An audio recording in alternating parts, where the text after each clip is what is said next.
Morning, football fans. Welcome back to Football Heaven 24/7. I'm your host, Jamie Carter. Um, Basically, like I said, there's been a few things going on in the football world since I last spoke to you on here. Um, but like I said previously, we are going to do today a review of seasons gone by. So it will be the Premier League season, but I'll also focus on the other leagues a little bit from those seasons. And the first season we're starting off with today is season 1994-95. A very interesting season. Leading up to this season, there had been two previous Premier League campaigns, 92-93 and 93-94. And in both of those campaigns, Manchester United had won the title back to back.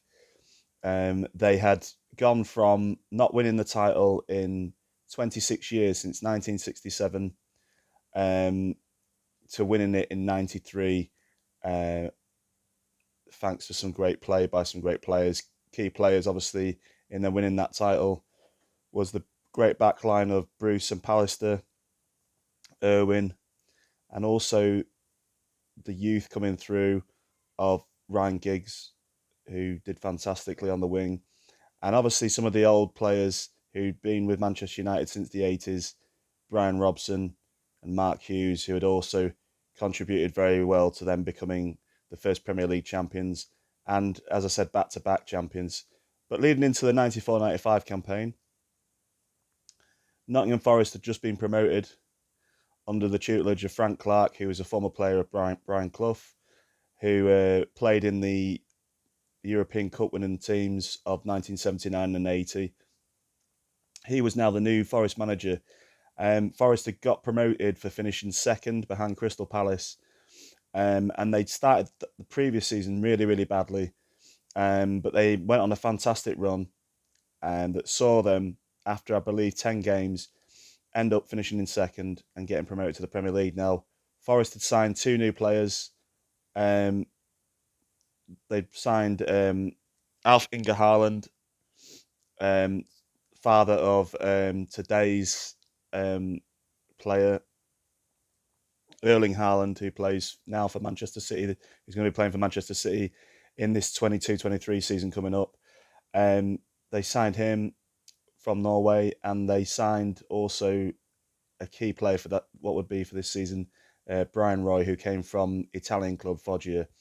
Now, they came into the season as an unknown package. Previous seasons, as I say, Manchester United had won the title. The last two seasons, Blackburn Rovers had pulled them close in the 93-94 season, thanks to money from Jack Walker, an older guy who was born and bred in Blackburn, who put a lot of money into the club and helped Blackburn to compete the last two seasons. In the previous season. So now Blackburn were a force, and they were coming up on the coattails of Manchester United. Also, Newcastle had come into the Premier League last season, in the 93-94 season, and they had done great things, finishing third, thanks to the goals of Andy Cole, who had finished with 34 goals the previous season. So he was coming into the new campaign, the 94-95 campaign. Excuse me, after all those goals. Now, it was to prove a very, very interesting campaign. Now, we'll go through it now, bit by bit. And as I said in the previous season, Blackburn had run Manchester United reasonably close, although Manchester United had finished 8 points clear in the end, thanks to the goals of Alan Shearer and Chris Sutton. But going into the new season, Blackburn Rovers still had Sutton and Shearer up front. Manchester United were doing fantastic as well. And they had some great players, most notably, obviously, Eric Cantona and Ryan Giggs. But the season went on. It started early off. There were some key results through the season. I look at the way the table finished. The table finished basically with Blackburn Rovers at the top with 89 points. Manchester United finished with 88 points. And then a surprise package was Nottingham Forest finishing with 71 points. and they were 77 points, and they were finishing in third, and Liverpool finished in fourth with 74 points. Now, Blackburn Rovers along the way had some interesting results. They had a campaign where they won 17 at home, they drew 2 and lost 2. And in that season, they had, like I say, they had some key results. But quite surprisingly, they'd lost 4-2 at home to Manchester United in one of the games. And that was in the early stages of the season, in October the 23rd. They'd lost 4-2, and I suppose at that stage of the season, a lot of people would have thought Manchester United would have been the favourites to win the title. And thus it sort of like proved for most of the season. But also in the return leg that they played Manchester United at Old Trafford, they also lost that game 1-0, which was played on January the 22nd. So yet again, no indications that Blackburn would necessarily win the title even. But even if we look into some of the other games, Forest started the season, Nottingham Forest, who finished third, they started the season with a 1-0 away win at Ipswich Town. But then there was to be some other good wins at home to various teams. Leeds United, they beat 3-0. They beat Sheffield Wednesday 4-1 at home. They beat Wimbledon 3-1 at home. And they also had a great win at home to Ipswich, winning 4-1. But more notably, away from home, Forest picked up some crazy results. Bearing in mind, they'd only just got promoted after starting the previous season in the Championship. What's now the Championship, should I say, but what was then Division 1. They started the season really badly. So to think that they came from that and they only added like 2 or 3 extra players, they did some fantastic results. Now, looking at the away games, they won 4-1 away at Spurs, which was quite a key game, really, as Spurs were to finish in the top half. They finished in 8th. Also, they had a great wins away at Chelsea 2-0. Chelsea weren't quite the force they are now. They were sort of like a mid-table team back in the 90s. But they won 2-0 away there. They got absolutely battered by Blackburn Rovers 3-0, which you kind of expect as Blackburn went on to win the title. They won 2-0 away at Midlands rivals Aston Villa. They won 2-1 away to Everton. And they also won 4-2 away at other Midlands rivals, Leicester City. And most notably, they won away against Manchester United. Goals from Collymore and Stuart Pearce saw them have some very notable wins away from home. And the craziest win they had away from home all that season was beating Sheffield Wednesday 7-1. An avalanche of goals, crazy amount of goals. Brian Roy got a couple, Ian Wone got some. Stuart Pearce was on the score sheet. It was a fantastic result for them. Looking further in the league, though, Liverpool had not a bad season. They finished 4th, as I said. Most notably, they had some good results. They beat Sheffield Wednesday 4-1 as well. Playing Manchester United at home, they sort of struggled, but they did win 2-0 at home to Manchester United. But in the reverse leg, they lost 2-0 at Old Trafford. So there was a few key results going on. Other teams who had sort of faltered, Arsenal had a really, really bad season. When Arsenal fans talk about how bad their season have been recently, I don't think a lot of them realise, the younger fans, how they weren't that great all the time and that they finished actually 12th this season in 94-95 campaign. There was a few reasons for this. 2 of their players, Tony Adams, a key defender, and Paul Merson, really suffered with drinking problems. Paul Merson also with gambling problems. And both of those players missed out on part of the season because of these addictions. Especially Paul Merson, it was all over the news that he was really struggling with gambling and drinking. And that made for Arsenal not having a great season. As I say, they finished 12th. It was a transitional period. George Graham had left. Bruce Rioch was in charge. Later to happen would be later to come along, should I say, sorry, was going to be Arsene Wenger in a few seasons. But they were really struggling. In fact, sorry, care myself, George Graham was still the manager. But as you can see, he had a few things going on, a few players struggling with injury and a few players struggling with addictions.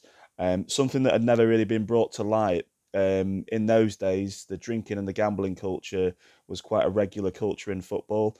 Some players were still smoking back in those days, so nothing like how it is today. There wasn't the checking on performance. There wasn't like there used to be. Sorry, like there is today even. Um, it was a great season. The top goal scorer for that season was obviously the greatest scorer in the Premier League history so far, which was Alan Shearer. He finished the season for Blackburn Rovers with 34 goals. They had an absolutely fantastic campaign. Now, on the final day of the season in 94-95, it came down to the wire. Liverpool were playing at home to Blackburn Rovers, and Manchester United were playing away at West Ham United. Now, West Ham United had finished the season they finished the season in 14th, and they had a reasonable home record. They'd won 9 at home going into it. They'd drawn 5 and lost 6, so they were quite a good team at home. But West Ham had to basically either draw with Manchester United or beat Manchester United for Blackburn Rovers to win the title. And as it was, this season started off pretty shaky. The end of the season games started off pretty shaky. Blackburn Rovers went 1-0 down to a Jamie Redknapp free kick, and that put them 1-0 down on the day. Now, it was still 0-0 over at West Ham Manchester United game, but then West Ham scored first, and then Manchester United were clinging on, thinking what's going to happen.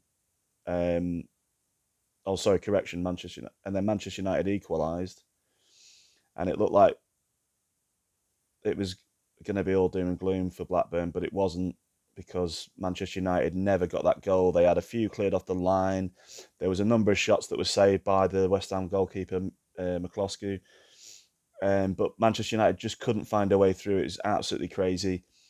Blackburn Rovers ended up losing 2-1 away at Liverpool, but it didn't mean anything on the last day because Blackburn Rovers ended up winning the league by 1 point. They finished with 89 points. Manchester United finished with 88.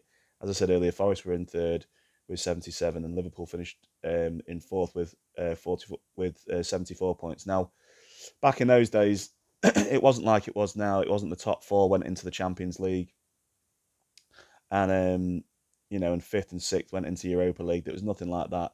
The top team that actually were the champions, Blackburn Rovers, would go into the Champions League, and Manchester United would go into the UEFA Cup, and third place Forest would go into the UEFA Cup as well. So that was how it was. That season, Liverpool won the League Cup. They beat Bolton Wanderers 2-1. 2 goals from Steve McManaman allowed Liverpool to play in the Cup Winners' Cup into the next season. Now, there was other teams in the Division 1 that got promoted. Middlesbrough won the Division 1 title, which put them into the Premier League for the 95-96 season. And then in the playoffs, there was only one team going up because there was 4 teams to come down. Crystal Palace, Norwich, Leicester City and Ipswich Town were relegated in the 94-95 season from the Premier League, and they dropped into Division 1, but only 2 teams would go up from Division 1 as the Premier League structure was going down from 22 teams now to 20 teams, which is obviously how the current structure is now, as we know it these days, with 20 teams. Years back, it was 24 teams, then it got reduced to 22, and now, as we know it today, it's 20 teams. Now, those 4 teams went down, Middlesbrough went up, and also in the playoffs, Bolton Wanderers went up after winning 4-3 on aggregate. So Bolton Wanderers and Middlesbrough will play the 94-95-6 season. Other placings for the teams, like I say, Leeds finished 5th that season. Newcastle United finished 6th. Tottenham finished 7th, as I said 8th earlier on. QPR finished 8th. QPR, they're a mid-table championship team now. Wimbledon, who, as we know, these days was disbanded and turned into MK Dons, and then they had to reform, and now they play in what's now, back in the old days was Division 4, but now is known as League 2. They finished ninth, so to think in 27 years Wimbledon have fallen that far. Southampton finished 10th, and then there was Chelsea 11th, which is virtually unheard of these days. This was back in the days before Abramovich had obviously taken over. Ken Bates was the chairman of Chelsea back then, and Matthew Harding also was a co-owner as well. So Chelsea finished that position. Like I say, Arsenal had a terrible season, not completely down to Tony Adams and Paul Merson having issues off the pitch, but I'm suppose that didn't help much. Arsenal were in transition. They finished 12th. A very poor season. Sheffield Wednesday were 13th. West Ham 14th. Everton 15th. Coventry in 16th. Manchester City, who, as we know, dominate everything today, in 17th. Villa in 18th. And then, as I say, Crystal Palace, Norwich, Leicester and Ipswich, they all finished in the relegation places and went down into back then, which was Division 1, now known as the Championship. So tough seasons for them. Going into Division 2, which is today's League 1. Birmingham City and Brentford were promoted, and also excuse me, and then Bristol Rovers were promoted through the playoffs. After they beat, so just looking at it now, they were promoted. So, and then in Division 3, you had Carlisle, Walsall, Chesterfield all going up into Division 2, and in the playoffs, that came through on that was Preston North End. So that's how that season finished. As far as the league standings, as far as the top goal scorers for the other three divisions outside of the Premier League, as I said earlier, Alan Shearer finished with 34 goals. John Aldridge for Tranmere Rovers, who finished in the playoffs in 5th but didn't get promoted, he was a top goal scorer. Now, obviously, John Aldridge, as we know, played for Liverpool a lot in the 80s, and won a lot of things with Liverpool. But now he's playing just down the road in Tranmere, and he finished the top goal scorer in the division with 24. Graham Bennett finished with Wrexham as the top goal scorer in Division 2, which is now known as League 1, with 29 goals. As we also know, Wrexham are in the conference, having not gone up this season. So, different times. Wrexham were what's now known as a League 1 team, would have been now known as a League 1 team. And they finished below mid-table, so for him to score that many goals was a fantastic season for him. And then going into Paul Stant, basically scored 13 goals for Bury and 13 for Cardiff, ended up as a top goal scorer with 26 goals. Even though Cardiff that season had finished, I believe, they'd finished just outside. Oh, sorry, I'm getting confused. No, I've gone up on one. So basically, Division 2, the goal scoring was shared by. It was Bennett. Like I say, for Division, he got 29 goals, and Stant had 26 goals. Playing for Bury. Sorry, he was at. The reason I got confused was that he was playing at Cardiff City, and Cardiff City were relegation threatened in Division 2 that season, and they actually went down from Division 2, which is now known as League 1, and they went down into what would now be League 2. But he transferred clubs midway through the season and went to Bury. Poor choice, really, because Bury, they didn't go up in the end. So Bury, he was a top goal scorer for Bury in that league, and Bury finished 4th in Division 3 at that season. So that was my review of that. In the European Cup, Manchester United faltered. They lost on away goals, I believe, to Galatasaray. So they got knocked out of the European Cup. So like I said, the League Cup was won by Liverpool, and going into the FA Cup. I can go into the FA Cup now, and I can have a look at what happened in the 94-95 season. So, as I say, Blackburn won the title. It was the first time they've won the title. The money that was put into that team came from a really world-class businessman called Jack Walker, who'd, grown up in Blackburn all his life. He got to see his team finally as league champions. I think they'd had to wait since the 1920s, since they'd last won a title, a top flight title. So he got to see that. As I say, surprise package for that season was Nottingham Forest, finishing third after finishing second in the Championship the previous season. Frank Clark had done a fantastic job, and he'd put them through into the 95-96 season, knowing that they would be playing in what was then known as the UEFA Cup, today is known as the Europa League. But yeah, if we look back on the FA Cup, I'll sort of go from the quarterfinal stages. So in the quarterfinals, Crystal Palace had got through, and they were playing Wolverhampton Wanderers. Now they drew in their first game, 1-1. Now back in those days, if you drew after 90 minutes, it would go into a replay, and you would go to play the other team away from home. So obviously Crystal Palace were the home team and drew 1-1 there. But they went away to Wolverhampton. Now, Crystal Palace that season were a Premier League team. Chris Armstrong was playing for them up front, and he was a great player for Palace, even though obviously they did end up getting relegated. But they won that replay 4-1. Armstrong scored a couple of goals in that. Armstrong was a really key player in the FA Cup for Palace that season.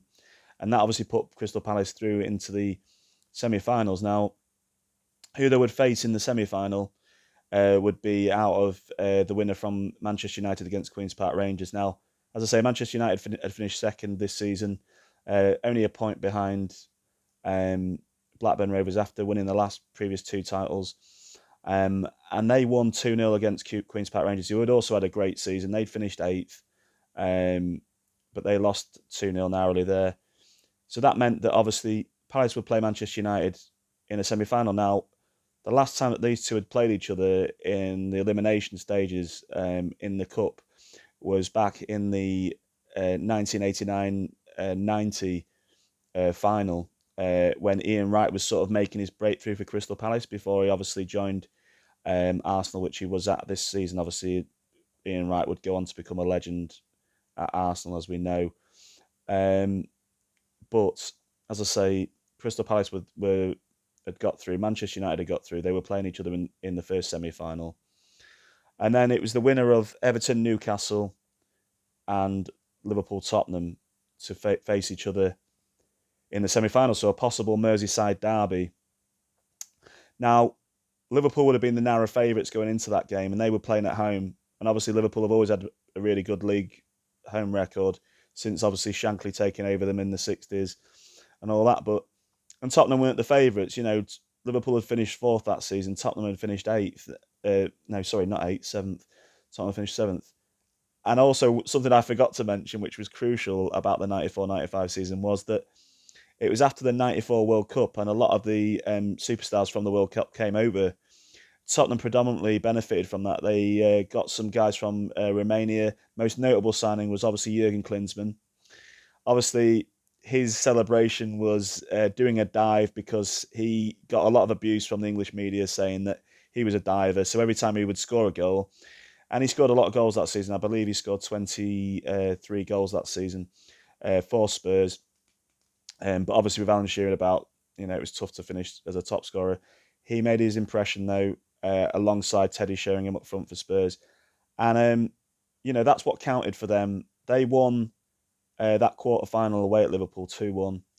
They'd also had some great results in the season, Tottenham, but they couldn't have the consistency together. Players like Ilie Dumitrescu, Popescu, who both came from the Romanian international side that had done quite well at the 94 World Cup in America. As I say, Spurs had a decent season. They finished, so they ended up going through to the semi-finals. Now, in that semi-final would either be Everton or Newcastle. Everton were playing at home to Newcastle, and Everton got through 1-0, winning 1-0. A goal from Daniel Amokachi. Now, Amokachi was the proven major character in the semi-finals where Everton would play Tottenham. Now, Amokachi scored 2 goals. I remember watching this game. I believe it was on ITV or BBC at the time, and Everton played some fantastic football. I believe this game was played Oh yeah, it was played at Leeds United's ground at Ellen Road. Amokachi was amazing on the day, and Everton upset the form book and they beat Spurs 4-1 to go into the final for the first time since the 80s. Um, and obviously when they used to play Liverpool and lost a couple of times. Now, in the other semi-final, it was to prove a lot harder. Even though Crystal Palace were a relegation threatened team most of the 94-95 season, they did fantastic in the cup. Um, and there was to prove a very very tough team for Manchester United to get past. Manchester United were the out and out favourites, but the game finished 2-2 at Selhurst Park, and Manchester United had to take it into a replay, and the replay. Both games were played at Villa Park, as it was the custom back then. Villa Park was always selected as one of the semi-final venues because it was one of the biggest grounds back then. I believe it held nearly 50,000, much as it does today. But in the replay, Manchester United got past Crystal Palace and won 2-0. Shout out though for Daniel Amokachi, the outstanding performances for Everton, and Chris Armstrong for Crystal Palace. Their goals helped to propel their teams into the semi-finals. But as it was, Everton were playing Manchester United in the final. Manchester United were the favourites, having finished just second to Blackburn in the title race, and Everton were the extreme underdogs. But Everton caused a massive shock. A goal from Paul Rideout meant that Everton ended up winning the FA Cup for the first time since 1985 after beating Watford many years ago previously. I think it was probably exactly 10 years previously. And they won 1-0. Fantastic for them. Still today, it remains their last bit of major silverware. Whether Frank Lampard, the current Everton manager, can get them up to that standard again, winning a League Cup or an FA Cup, it remains to be seen. But that still remains as the last winning major trophy for Everton, which was in '95. So we're going back 27 years. That was my review of the 94-95 season. I had to jumble it around a bit, picked out some sort of key games. Obviously, it was a bit biased towards my team, Forest, but we'll start with that team. But as you'll see in a lot of the Premier League years, unfortunately, Forest weren't to feature much in many of those, even though they've been promoted this season, which is going into the 22-23 season. Forest were only to play up until this season coming up. They've only played in the Premier League for 4 seasons, which is pretty shocking. But anyway, there we go. I will do another review of another season. The next review in the next episode will be of the 95-96 season. And we'll follow it on like then and it's like that. And we'll continue doing different episodes. So keep tuning in. I realise it's for the more nerdy football fan and probably the football fans that are like my age and older or maybe in their 30s. But yeah, thank you for your support. Keep liking and subscribing. I'm going to put more content up here. Obviously, we've got the UEFA, the Nations League going on, the international games. I'll probably do a bit of a rundown of some of those matches in an episode this week. Tonight, England play Germany in the Nations League. In England's group is Hungary, which they lost to 1-0 a few days ago. Italy and Germany. So those two teams, Italy and Germany, will also prove a test. So be interesting to see. England's got to win that because otherwise they're probably not going to go further up the FIFA rankings. But anyway, there we go. That's my review of the 94-95 season. Thank you for tuning in.